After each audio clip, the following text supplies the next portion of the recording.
For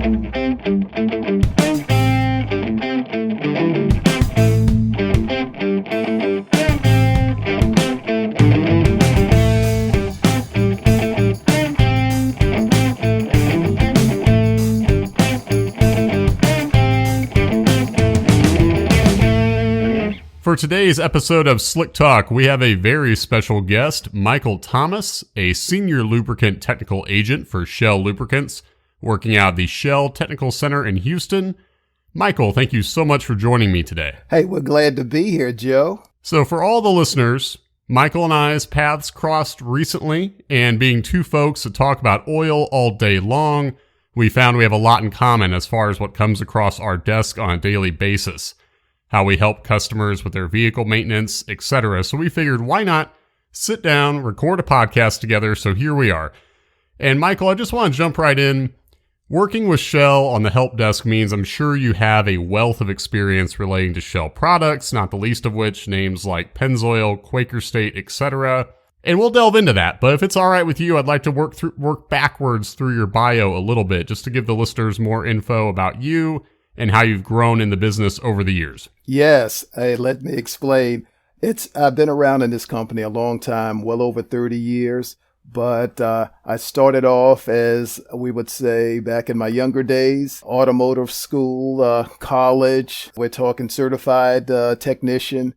And I started, just to jump ahead, I started with this company as a part of Jiffy Lube International, which is a part of Shell, Pennzoil, Quaker State, as their first technical advisor for automotive questions back in the 80s. And things have just went on over the years as being a part of their research and development department for Pennzoil. And just pretty much hands-on through their motorsports division. And now pretty much we on what they call the Technical Information Center for our company, we get calls from many shops, many auto parts, and especially a lot of your average customers who have questions about motor oil viscosity, motor oil that they can use in their classic cars, or what motor oil we can use in our today's cars. Just a lot of questions, because motor oil is not what it used to be many years ago. Now you can make a mistake real fast by putting something thicker in an engine that's requiring a 0W16 weight oil. So it is a different ball game from back in the day when you had a lot of 1040 and 2050 motor oils. I'm glad you reached back to, the beginning for you, because that's kind of where I wanted to start off, because whether it was watching your dad work on the family station wagon or participating in Dodge, Chrysler, Plymouth's troubleshooting contests back in high school, I'm thinking you had to hear a lot of do's and don'ts with regards to the engine, the transmission, whatever needed oil to do its job. So can you tell me what lessons you learned then that still apply today, and maybe what you've left behind now that you've learned so much more in the 40 plus years of working in the automotive industry? Joe, that's an excellent question. And if you go back a couple of generations, and not trying to sound like I'm an old geezer, so to speak, but I was back there when we still had non-detergent and detergent, and of course everything's detergent now, but back then, oh my goodness, you would have people who would literally, and I guess even today, would literally keep oil in a lot longer, not change the oil, and just figured, we can just grab any oil off the shelf and put it in our engine, and we can just chuckle on down the road. And now it's amazing how things are literally, the clearances and tolerances in engines today, it's just changed. And I still get some older gentlemen, so to speak, who still call me now and say, look, I've been around a long time. I know oil. I can feel it between my fingers. I know it, but I know I can use this. One thing I can tell you real fast, Joe, and this won't take about maybe 30 seconds. I had a gentleman recently in the last year or so who has a number of classic Mustangs, 66 Mustang. He had a Boss, but he bought a brand new one. And he figured he could use the same oil that he has in his 66 and 1970 Mustang to put in his 2020 Mustang. And needless to say, in a nutshell, this gentleman only had about 6,000 or 7,000 miles on it, and the vehicle ended up going back to the dealer. This vehicle was requesting 5W20. That's what Ford is stating, 5W20 synthetic blend. No, this gentleman who knows vehicles, very nice gentleman, but he figured, let me put 2050 in there. I put 2050 in my 302 Mustang. I put, in my 289 1966. Let me put it in my newer Mustang, and I tell you, nice Mustang. He sent the picture. It was a black Mustang convertible, beautiful GT. But needless to say, the clearances and the tolerances wasn't having it. And the vehicle ended up going back to the dealer, and the people at the dealer was checking it out, Joe, and they kept it a couple of days, and they said, what in the world's going on? And they had the oil analyzed, Joe. I don't know if they sent it to you, but they sent it and got it back in a day or two. They did it really fast. And they asked the customer, hey, the oil looks good, but who changed the oil? I changed the oil. It's a high-performance new Mustang, and I put what I put in my old Mustangs in there. And they said, and again, apparently he had some valve train issues and he didn't have 5,000 miles on it. So I got involved. The customer called me ranting and raving, and they had the service manager on the line, and we come to the conclusion, thick oil is not better. So Joe, didn't want to ramble on, but that was, things that has gone on, I would say definitely in the motor oil area, transmission area, Joe. If we go out in that area, it used to be just Type F and Dextron. Not today. Not today. You can just go on and on. The SPs, the low vis LVs from Ford. You can't play with transmission fluids anymore and just put any of those there. So over the years, Joe, in a nutshell, things have changed in the automotive lubrication side of the business tremendously. Oil change intervals, that's the one big thing I must jump in, Joe. There's not 3,000 miles. Now we got this, the 7, the 8, the 10, the oil life indicators. There's a whole lot more going on now. So many options with the oil types and with the maintenance suggestions, especially with the intervals. It's kind of like sorting through the menu at the Cheesecake Factory as far as how much you have to figure out and how much you have to pick from. And I think that's the first area of overlap that I think we can really attack is the 3,000 mile oil change interval. So I think over the course of this conversation, we're going to have some areas where we see perfectly eye to eye. Maybe we approach certain issues differently, but the 3,000 mile oil change interval, I think you and I both agree that for a lot of people, it's still a big leap for them to go longer than 3,000 miles. A lot of people are still wary of that. And what do you tell people who maybe are hesitant to go longer than 3,000, or maybe, it's just that rule that their dad taught them and they're so scared to stray from it? What do you tell folks when they say, hey, Chevy or Ford or whoever told me I can go longer, but I don't know? How do you approach that? I approached that, Joe. The first thing I said, look, this is new times, new era. The OEMs and their engineers have ran these engines through the mill with today's modern motor oils. And these oils can definitely do the intervals which are stated. I know you feel uncomfortable. I'm from those times where 3 months, 3,000 miles, that was the rule. But we are looking at motor oil that's far better than what it was years ago. We're talking the additive packages. And then most of all the oils that are used by the OEMs are a synthetic blend or full synthetic. Those packages have the ability to go 6, 7, 8. And look at your German vehicles. That's, 10 to 12 to 15,000 miles. So again, I explained that. All the work has been done behind the scenes years before. So they're not just telling you just to leave the oil in. So, and a number of customers say, they want us to leave it in so we can blow the engines up so we have to come back and buy new vehicles. I've heard that a few times. Said, no, that's not. Every day. No, but that's how I approach it, Joe. Explain that the OEMs have done a lot of work. And we as oil companies have formulated oils so much. And like I said, I've been here a long time, and wow, it was 3 months, 3,000 miles when I started with the company. And now just working with our scientists and engineers behind the scenes, I am blown away. And I'm an old gearhead here. It's just amazing, the packages now and what they can do. So I approach it briefly with some of our customers who don't believe it. But some customers say, you know what? I don't care about what you're saying. I'm still changing it. I said, that's no problem. Hey, you're going to have a clean engine. You're buying more oil. Exactly. And I think that's another great point that we can agree on. We both agree, I think, that you're never going to hurt the engine by changing the oil more often, but you are going to hurt your wallet. And that's why, yes. That's why and that's, I get to brag a little bit here, like on your side, you kind of more have to, you have to give them peace of mind just with the phone call, I think a lot of the time. And me, I can say, well, you want the proof? Just send in the sample. Let me tell you how that oil is holding up. Let me tell you where the viscosity is, how much active additive is remaining. You can see it in the results. Now, some people, they still don't want to trust the lab work sometimes, but we can at least give you that hard data. But yes, I think you and I can always see the armchair mechanics and the folks that don't think that, the automotive industry has made any advancements since 1960. And we know they have, with regards to vehicle maintenance. But I still want to hang around in the past just a little bit longer because you have a lot of experience I think is interesting to tap into. So talk about when you were building up your 69 Camaro. Yes. When you were working on your Chevy van, what were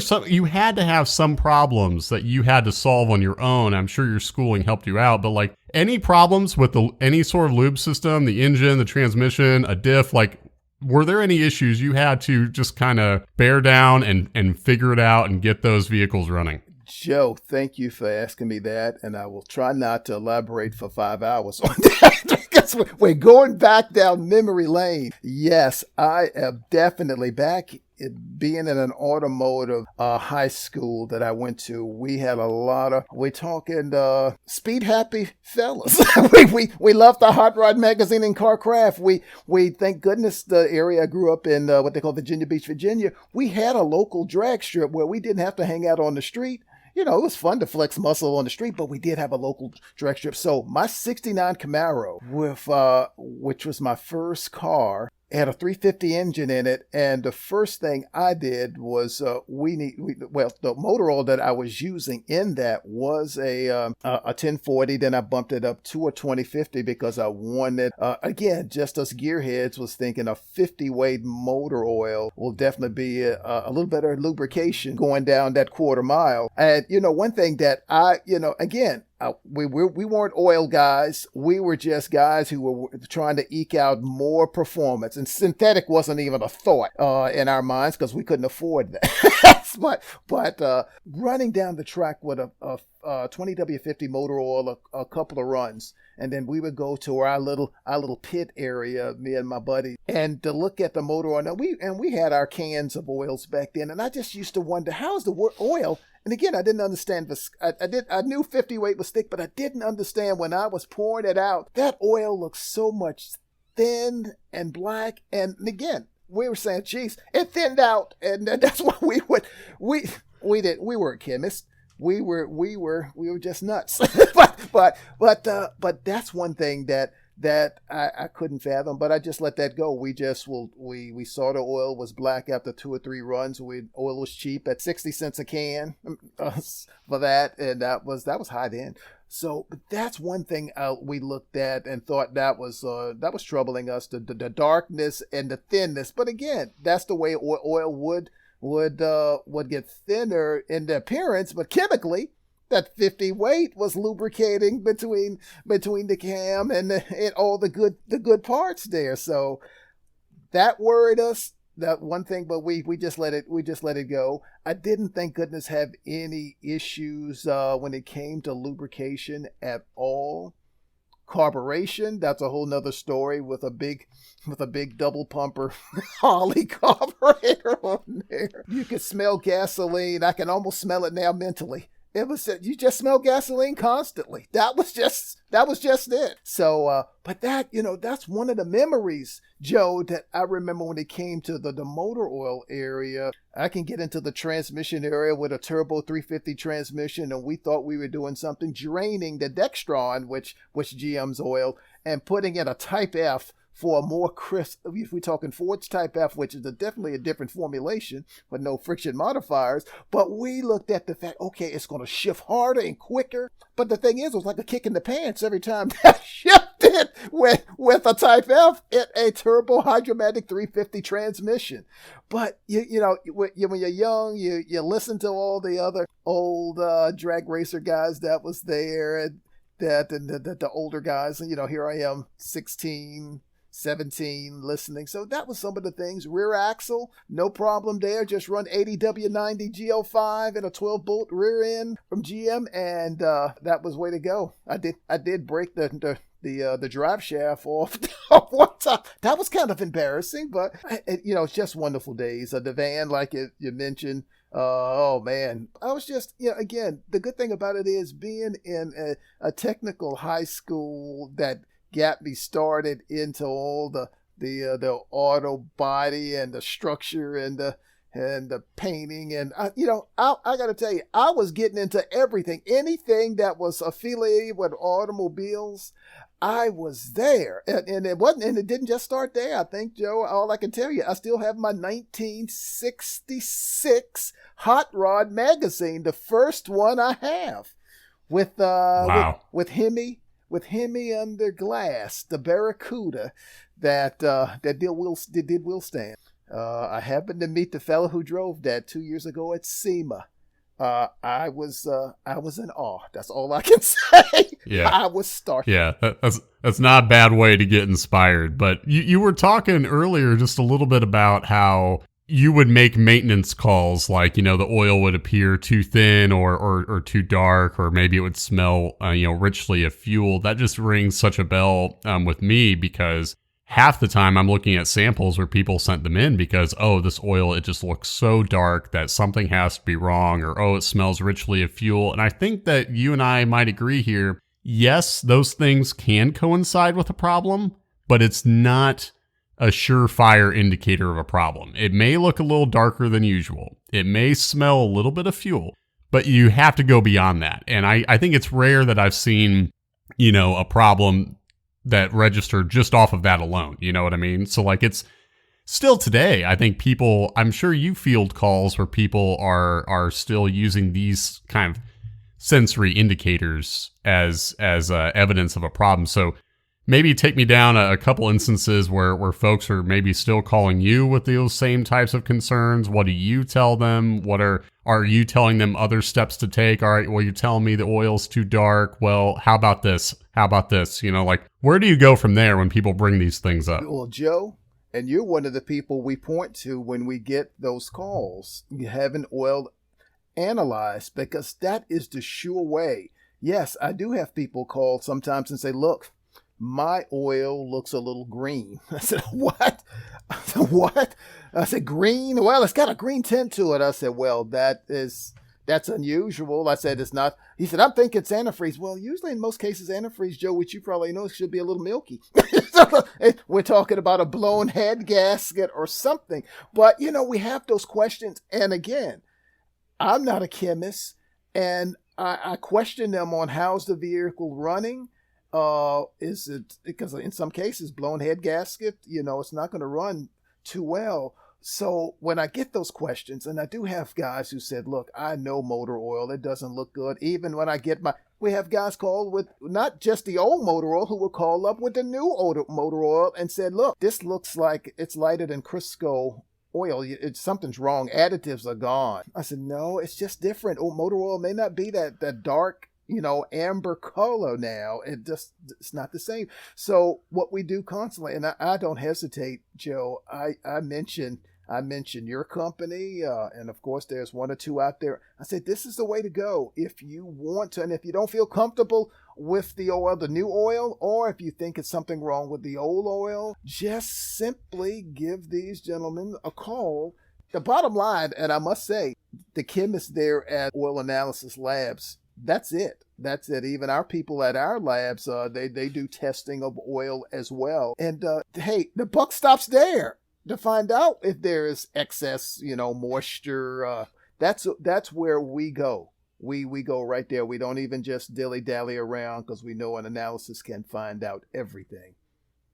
Yeah, and just, staying on that topic a little bit longer, I mean, it was just this past week even, someone said, they sent in a note with a sample and they said, why is it so red? And the thing that I referring to motor oil, not even ATF, they said, why is it so red? And I just went ahead and I made the courtesy of looking at it myself. And boy, you learn that one person's definition of red, one person's definition of green, blue, whatever, is not the same for everybody. Because I took a look at it and I thought, it looks like engine oil, okay? That's what it looks like. But you find out that everyone has their own definition of these things. And I'm sure that's got to be tricky when we both have to respond to emails all the time. We have phone calls all the time. And trying to work through these things over the phone can be a little tricky. It's tough to try to answer and analyze while we're sitting here in the chair. So you have to just, and sometimes our customers want to have an answer right then and there.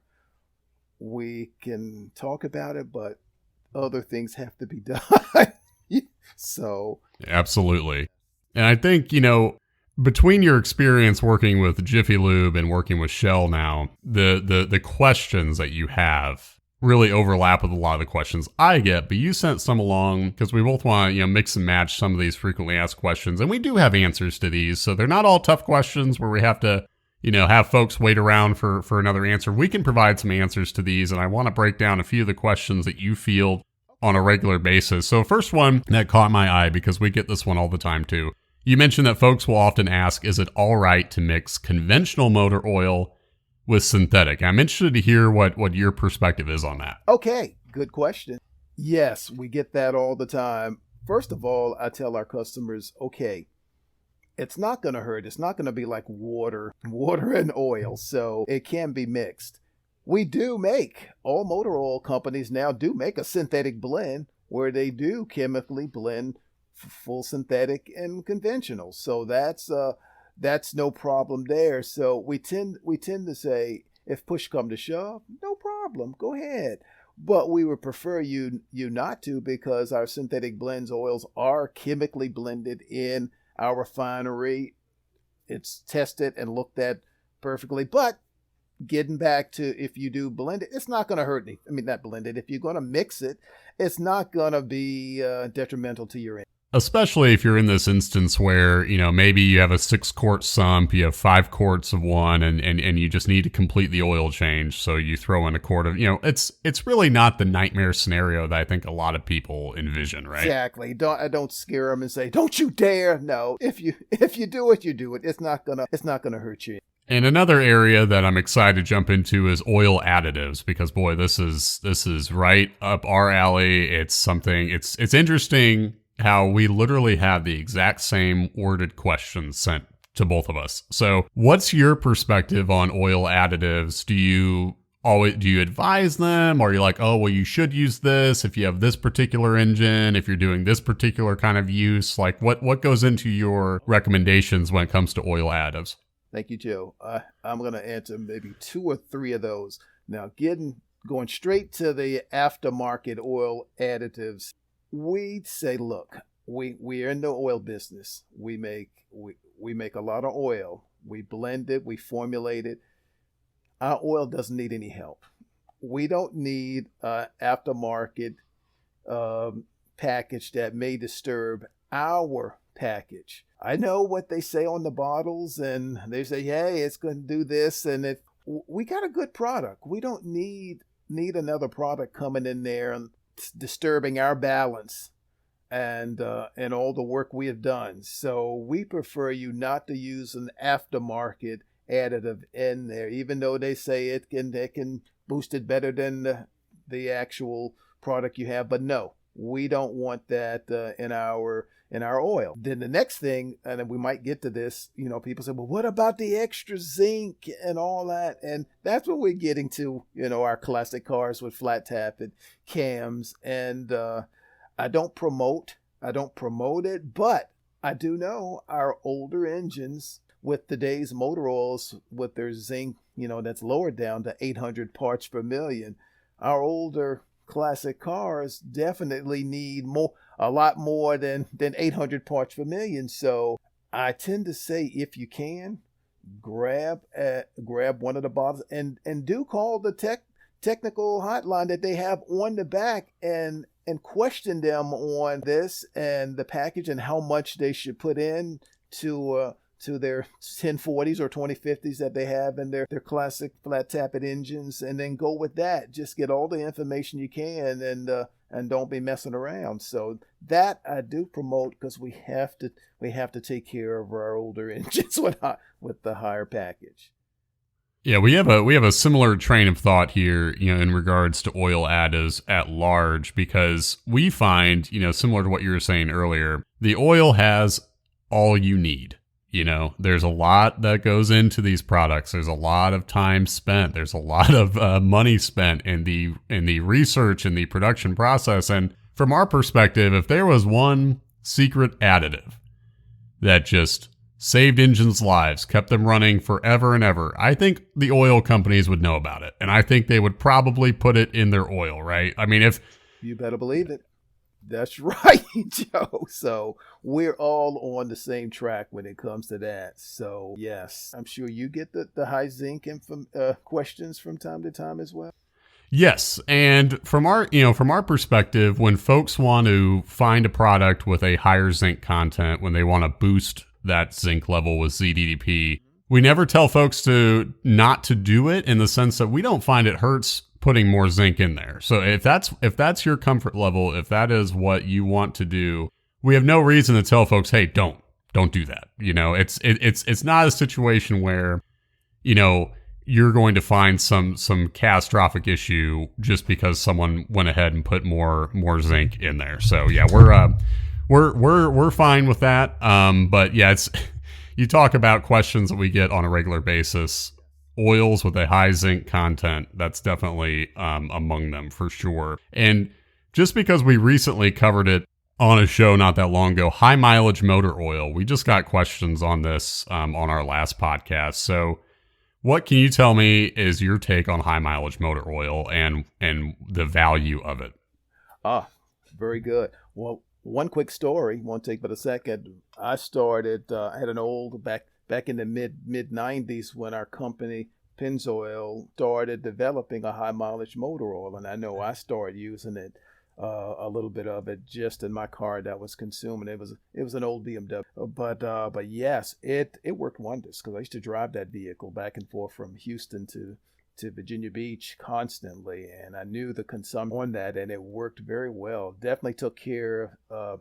It didn't stop it completely, because if you got a car with 198 to 200,000 miles, it's going to have to consume a little bit, but it did slow up consumption around those valve guys. So when people do call me up and ask me about high mileage and when should they use it, or is it just a lot of baloney, I do explain with our package, we do have the extra seal conditioners, and it does work. If you do have an engine that's consuming so much oil or leaking from the main seal, I'm sorry, you need to go have it taken care of, because it's not going to be a mechanic in a bottle. But if you do have some oil consumption, maybe a little bit, it can definitely condition those seals. I do state that do not put, some guys would like to start using it. One guy called me and said, look, hey, my car's only got 5 or 6,000 miles. I want to put high mileage in now. I said, no, you shouldn't now. You shouldn't have all those seal conditioners in that engine now, and then you stop using it. Now you may have some issues after you then pumped all those seal conditioners in a newer engine. So I pretty much stayed way down the line, 100,000 miles or somewhere in that area maybe, but don't start using it way. Some guys said, hey, it's preventive maintenance. No, it's not preventive maintenance. So my thing on high mileage, it is a good product to use when you have a vehicle that's maybe consuming a little oil, and it's the way to go. And I know our company, came out with a synthetic, full synthetic, because they had people asking about it. Joe, they said, look, we got newer vehicles. We want synthetic. We've had synthetic in it all along. Give us a high mileage synthetic. We want to, get 400,000 miles. So we came out with that a couple of years ago. So it's a good product, Joe. To me, it is something that I would say would help prolong the life of an older engine. Yeah, I like that phrase you used earlier, which is it's not a mechanic in a bottle, because I'm sure that you have to probably say some iteration of that with a lot of different questions that you get, because great products aside, whatever oil you're using, if there's something causing the engine to go through, a quart every 500 miles or something like that, it's probably time to take the next step. And I think with oil consumption too, that's just an interesting topic for us both, because I'm sure you might have folks with engines that are way up there in the miles and they want to maybe blame the oil for disappearing. But if you have a leaking seal, if you have some other issue, a bad piston ring allowing a lot of oil to slip through and burn up in combustion, I mean, those are just issues that require a little more of an invasive procedure, right? Right. That's correct. That's correct. So yeah, like we said, if it's really bad and you're trying to do everything possible to mend the issue, it might be time for you to have it looked at or get rid of it. And sometimes you can use an oil analysis to find out if you should get something off your plate or not.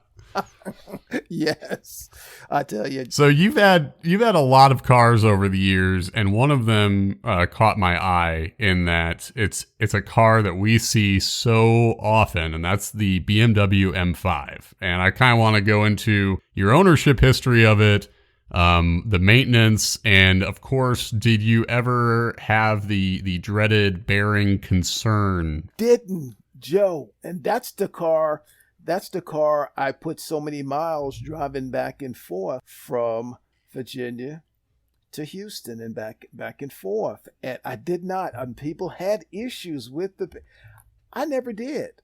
Eventually, when I got rid of it, I just had a rear axle that was and pinion gear that was screaming and hollering. And again, by that time, I had close to like 300,000 miles on it. So, but I never had any issues with it.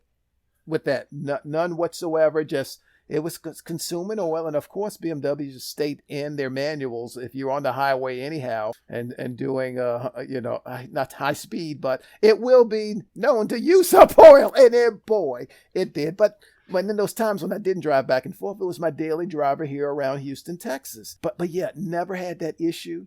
One of the best vehicles I ever had, and I've been through a lot of vehicles. I like to keep them long and drive them hard. Not really hard, but just, I'm out of my old hot rod days, but I like to get my money's worth out of a vehicle. And that one, I never had any engine issues with that vehicle. I've had some issues with some other ones, but here, it was one of the best vehicles. The only thing I replaced was the plastic radiator. That was it. Other than that, and the clutch.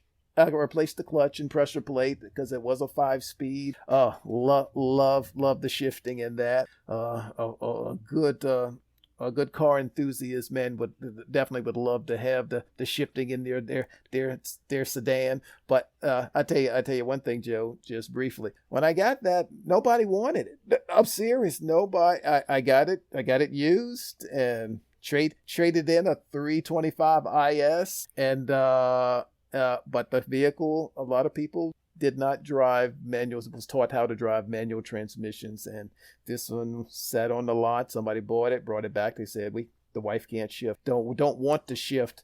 Yeah, actually she can shift, but she had to shift and then had the kids in the back and all that, and of course maybe he couldn't shift and blamed it on the wife. Hey, you know what, that's a point, because he brought it back and got an automatic, and this one sat there, so it was a bargain. It was a bargain. So, but anyway. Well, it doesn't surprise me at all that, you didn't have a ton of issues, because like the way I approach it when I'm looking at a lot of M5s, I will tell people that bearing wear is a common concern, but not that it's a common problem, because that's different. A lot of people are very worried about it because, all it takes is a few bad apples, and then people think, well, surely I'm going to have to replace the bearings. It's just inevitable, and then they'll want to jump the gun and do it. You talk about preventive maintenance with high mileage oil. People will want to change those rod bearings out if we just see a little more metal than average, just a pinch. And then sometimes folks will be like, take them out. Take them out. Oh my goodness. No issues whatsoever. I'm serious. My fingers were crossed because I did hear about all that. But you know what? Just cruised on down the boulevard, Joe. So not to throw anyone under the bus, but you said you've had some problems with some engines. So can we maybe go down that road just a little bit? Let's just talk about maybe they were problems that you had to fix or you couldn't fix or just kept you up at night. But Joe, but these weren't oil related. So that's the thing. Absolutely.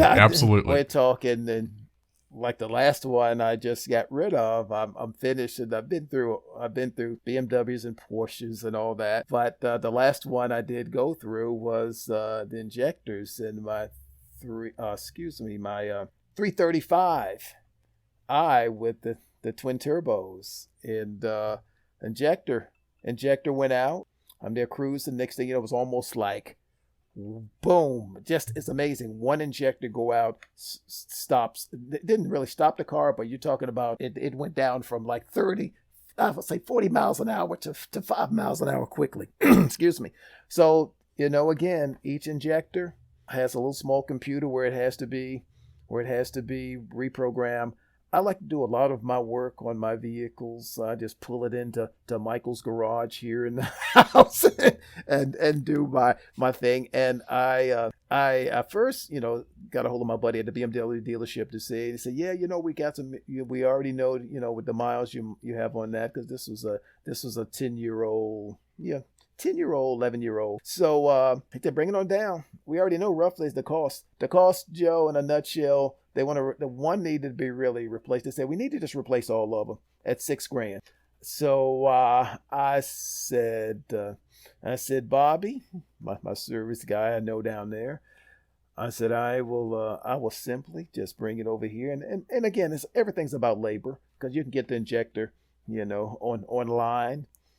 From a few good places that are brand new. And but the main thing is, yes, I brought it home. Took a while to move everything just to get the injector, pop it out, put the new one in. But I have to, thank goodness I got some buddies who have their computer so they can program my injector, because it's a shame you just can't replace an injector like you used to. Put it in, hey, get everything rolling, hook it up to the fuel rod, and we're ready to go. But no, BMW's technology is it's on point. But it's I got it together. But that was one of the main things, and I tell people all the time when it comes to the vehicles, if it's state to use a certain grade of gasoline, if it say use 93, please use 93. Don't be cheap and use 87, because it can bite you. It could bite you in the end. Yes. Tell you, I would be following the manual if I had one of those in my possession. You have to. You really do if they state that. So that's what, not really, oil related, Joe, but that was just one of the things I went through with that for a while. So, of course, some people might swear up and down it was oil related if they had an injector. Of course, it seems like, Joe, oil related. It could be something electronic. I've heard guys call, look, I think your oil did it. It caused my starter not to turn over. What?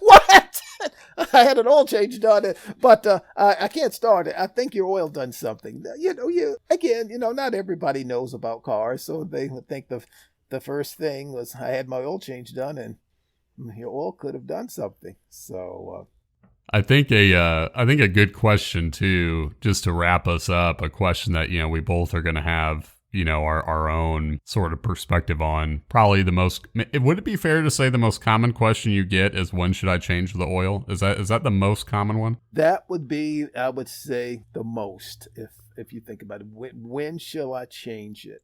And how do you approach it? I would say you have to go with what the OEM states. If they say go with the oil life indicator percentage, go with that. But this past year, Joe, it's been something. And I am in the same situation. I asked myself, when am I to change? I got this one car. I got a Mustang. I got a Mach 1, but I've only put, 11 miles on it in 13 months. And that's no miles. And my standard car, I've only put about 80 miles on it in 1 year due to the pandemic, not going into the office. So I look at, I can't go with what the OEM is saying on that, because by the time I change the oil, it's going to be a couple of years down the line, and the percentages just. So that's a hard question. I tend to say, the standard question when people call me, minus the pandemic time, go with what your OEM is telling you. We cannot override. But then they tell me one of the other oil companies say we can change it at, 15,000 miles or so. I said, well, read the fine print on what they're saying on the bottle. But we strictly go with what the OEM states. They've already done all the work. Come on, let's just change it at the exact time or sooner if you want. So. Yeah, the OEM for us too, it's a good starting point, because similar to what you're saying to folks, you can't do the wrong thing by following the OEM. Now, it is a good starting point, because if you're under warranty and something goes wrong and you followed the OEM, you're saving yourself, but it is the starting point for us. We can adjust from that point, either telling folks to go longer or go shorter based on what shows up in analysis, but it's a good starting point. And then for us, it just comes down to use. What is that oil being asked to do? Because say, if it's the Camaro at the drag strip versus a Camaro that's just being used as a grocery getter, which isn't that uncommon, people they'll want to use the car, use the engine, not ask very much of it. Well, that's going to impact, how much wear metal is accumulating, how's that active additive holding up. So from there, we'll get more specific with oil change intervals, see how that engine's responding to the use it sees. But yes, folks often want to run around the OEM, but that's it's a good starting point when you're trying to figure out what the vehicle's potential is. From our perspective this past year, what we've been doing with folks is if they want to see if they can use it, well, I shouldn't say it's just this past year. This goes for any point in time. Just take a sample. Let's see from, you can take it from the dipstick tube without even draining the oil. Let's see where things stand. Is that oil in good physical condition? Is it free of contamination, free of excess metal? Well, if it is, boy, I'd be hard pressed to advise a change or any other expensive measure. But hey, Michael, this has been a great way to kind of bring our two perspectives together, because I was trying to think of an episode title for this, and I think I rested on Different Eyes, Same Prize, because we've been looking at the same stuff, but from very different angles, yet we are still providing that same prize, those same answers, the same solutions, and we're trying to help people take care of what they drive. That's what we come into the office to do, and I think that it's just interesting to see how we go about it our own ways. Yes. I like that topic that you said. That's perfect. Yeah, that's just that creative writing from Indiana University poking through. But anyway, this has been fun, and I'm sure our listeners are probably going to be interested as far as your experience, maybe some of the topics we brought up, and might want to follow up. So if we have a lot of follow-up questions, if we have a lot of people who want to see what else we do know, wouldn't hurt to bring us back together. So we'll just have to see what happens down the road. All right, Joe. It's been great. I love it. All right. Thanks for joining me. All right, sir. You take care and have a good day.